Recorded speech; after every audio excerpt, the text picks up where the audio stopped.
Proportional Response, Book 1. Chapter 6, Part 6. Gotcha. The Exalted Commander's face disappeared from the tactical map, and everyone turned their full attention back to their duties. Rolovan could feel a resolve in the air. A grim determination which the commander's arrogance had strengthened. If this had been an Arabso ship, he'd expect the same from some of his people, but he'd also expect to have to shore up the resolve of others. That's just the way the numbers played out. Not so here.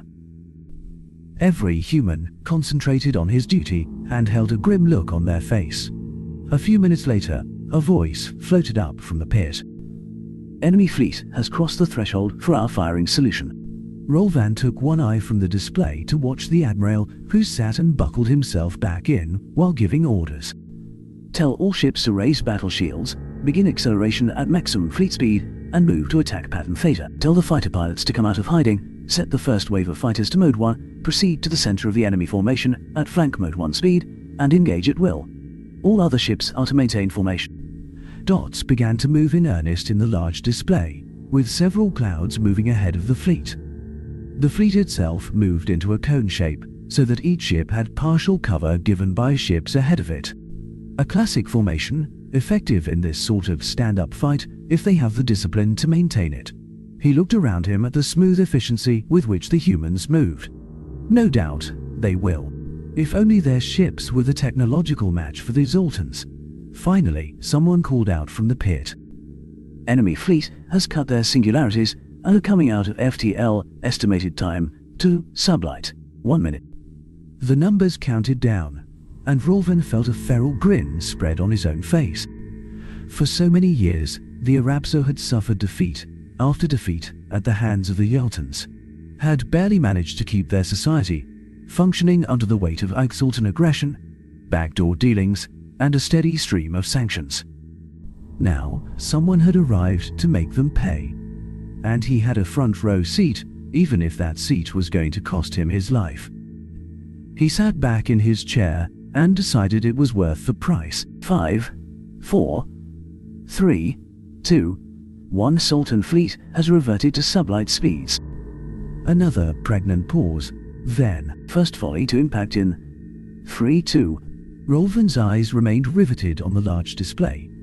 As it registered, the impacts and dots changed color to display estimated damage. Several of those dots simply winked out of existence, but far too many remained unscathed. He had to hand it to Supreme Spitwad, or whatever his name was. The man got his ships into screening positions and shields up in good order, despite the surprise. The second volley made impact with the enemy fleet, and far fewer lights went out, but some did. Obviously, they'd gotten their battle shields up in record time. The fleet closed, with the human fighters pulling out in front. The Exaltans began frantic maneuvers to try to avoid the volleys of fire which had come from the human ships, but to no avail. The volley had come too soon for them to do more than get their shields up. The human sensors had been too effective. The Admiral spoke beside him. Launch the second wave of fighters on auto and send them towards the enemy fleet. Set them to tachyon comms unless they are placed under direct control. Opening round to the humans. Nearly a fifth of the enemy fleet has either been destroyed or is limping away, and few of them have escaped unscathed. I might live through this, and what tales I will have to tell if I do. As the fleet closed the gap between the fighter craft and the fleet widened. The enemy launched their fighters and set them to a screening position, protecting the core of their fleet. The Admiral looked over to him and winked. All deployed fighters go to mode 2. Repeat, fighters to mode 2. Change attack profile to pattern epsilon, maximum possible speed. The human fighter cloud became a ring, stretching outward to encircle the enemy fleet. The enemy fighters, clearly expecting them to continue into the heart of their formation, scrambled to engage them. The acceleration profile on all of the fighters changed dramatically. Their rates of acceleration doubled in an instant, and continued to climb. The Exaltan fighters, obviously burdened with pilots, could not match them. Bravo, Admiral. You even told me that those fighters were remotely piloted, and this little maneuver still took me by surprise. I suppose Mode 1, means that the fighter craft should behave as if it had a fragile living being inside. The Admiral kept his eyes on the action as he answered. You got it in one. It certainly appears that our friends across the way still haven't figured it out though, which is good. He pitched his voice to carry down into the pit. All fighters begin maximum deceleration and engage at will. Attack pattern F3. The cloud ring of small ships instantly began to slow, changing speed so hard that any living thing inside them, even something as tough as a human, would have been turned to paste, even if outfitted with the best inertial dampers in the league. The ring continued to expand as it slowed, and had grown to encircle the fleet by the time they met up. The activity in the pit intensified, and he turned an eye to the screens below him. The increased sound seemed to be coming from those coordinating the fighter pilots. Contact. Fighters in position. Weapons free. Immediately, a number of the ships on the outside edges of the Zoltan formation lit up. Fewer than I expected. They really are concentrating fire at this point. Smart. The clouds of fighters began to grow dimmer as they were destroyed, but they had already disabled several of their targets and moved on to new ones. Overlord Supreme Leader Tillian Sana snarled. These damned humans! He was Primarch of one of a second ring clan of the Exalter. How dare they inflict these sorts of losses on his fleet? He watched his displays in rising aggravation as their fighters split off from their sensible attempt to drive into the heart of his formation in order to nibble at its edges. These mewling softskins had cost him way too many ships, and those impossibly timed volleys had managed to penetrate all the way through to his flagship. The gall! He'd teach them soon enough. Damage reports came in to the ship's captain, seated below him, but he tuned them out. He had a fleet to deal with. Something to his left ruptured, causing sparks, and someone's severed hand to fly in front of him. He growled in greater agitation, though whether from the trail of commoner blood passing so close to him or from his annoyance that the enemy fighters had not done the sensible thing and fallen into his trap, he wasn't sure. Something about the movement of those fighters, though, bothered him. Fightercom. Why haven't my fighters moved to the edges of the formation and engaged those human craft yet? They're doing far too much damage to our flanks. Tell them to go faster. They can't, sire. Nearly 1 in 10 of them has lost consciousness to the acceleration already. Even our inertial compensators can't keep up with that kind of acceleration. Then it hit him. Engineering. Check for tachyon comms between those fighters and their fleet. Tachyons. Negative, Overlord Admiral. He felt a wicked smile tease the corners of his lips.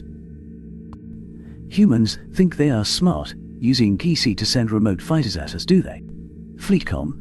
Order the fleet to switch to tight beam tachyon comms, and all frigates in the outer flanks to emit a quantum scrambler burst immediately. But sir, that will leave those ships with half shields for several seconds, and some are already engaged with the fighters. Should I exempt them from the order? Already it starts. Let a single engagement even begin to go bad, and the questions start. I will discipline that whelp later. He fixed the man with a stare and let his eyes flash red for a moment. The ensign swallowed visibly, nodded, and turned back to his station. The burst went out a moment later, and he let the grin play out on his face as he turned his attention to the human fighter craft. The grin fell away in an instant to be replaced by another snarl of rage. Rolvan watched some sort of color flash out from the frigates of the Zoltan fleet. Sir, Zoltans have switched to tachyon comms and flashed a QE disruption pulse. He felt a moment of sadness as he realized the tide of battle had turned. He watched the thin line of human fighters as they... No, wait. He turned one eye to the Admiral, who spared him a moment to grin and wink, while the other eye watched as the thin line of human fighters, rather than drift listlessly, suddenly began to separate, with about half of them changing course to dive directly at the Elton ships at alarming speed, while the rest began to react as normal after only a few moments' pause. Sir, 100% of surviving first-wave fighter craft functioned properly after the QE disruption burst. 45% of them successfully started their backup checks and are back online with their pilot. The rest initiated their Divine Wind Protocol. Zoltan shields flared as human fighter craft began to fly bodily into them. Several more Zoltan ships winked out, and a few others began to move away from the engagement. All non-communicating fighters either impacted targets or were destroyed in the attempt. Sir. Excellent. Astra. Log note. Fleet minus Admiral's compliments to the programmers for the SC-5 class fighters. Fighter.com. All carriers, launch all fighters. I want 1 minute between waves, and every fighter to be put on a direct course for the heart of the enemy formation. Fleet.com. We are in range to start firing calculations. I have assigned your targets. Prepare to fire on my mark. Signal readiness when your firing solutions are locked in. Rolvan took advantage of the momentary wait to ask. So, do those automated fighters carry additional munitions for their final impacts? The Admiral shook his head. Not exactly. The power source on those things is a microfusion reactor and some high-capacity batteries. They are designed such that, if the fighter takes enough of an impact while the reactor is active... He made a dramatic motion with his hands. Boom. The ship shook as another wave of fighters launched, and fear gripped him. Please tell me that the fighters do not activate their reactors while on the carrier. The Admiral chuckled softly. Why do you think the ship shudders slightly when we launch a wave of fighters, despite the artificial gravity and inertial dampers? Rolvan breathed a sigh of relief and turned his eye back to the display as the Admiral started giving orders again. Fighter.com. Allow unassigned pilots to take over second wave fighters. Put the remaining second wave fighters on follow mode and send all of them directly after the enemy flagship. Let's see if we can put a little fear in that supreme mouth breather. Rolvan's heart beat a little faster as the visual field of the main display zoomed in, and it became easier to distinguish individual ships, both large and small. The second wave of fighters made a sudden course change, all of them obviously heading for the largest ship in the NA. It had an immediate and startling effect. All of the ships soon responded to screen the enemy flagship, placing themselves between it and harm. Rolvan turned one eye to the Admiral, who once again wore that feral grin and spoke a single chilling word. Gotcha.